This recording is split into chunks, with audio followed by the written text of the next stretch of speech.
आहे, अकस्मात तोही पुढे जात आहे. पुरे ना जनी लोभ रे क्षोभ त्याते, मनोनी जनी मागुता जन्म घेते.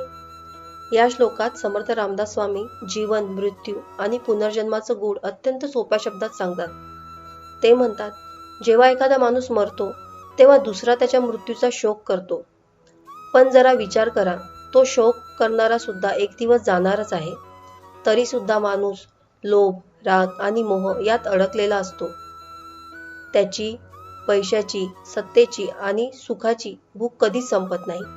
आणि हाच अतिलोभ आणि आसक्ती त्याला पुन्हा पुन्हा जन्म मृत्यूच्या चक्रात ओढतात.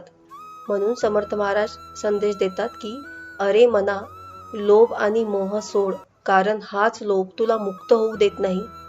जो विवेकाने, समाधानाने आणि भक्तीने जगतो तोच खऱ्या अर्थाने मुक्त होतो. पुन्हा भेटूया पुढच्या मनाच्या श्लोकांमध्ये. तोपर्यंत धन्यवाद.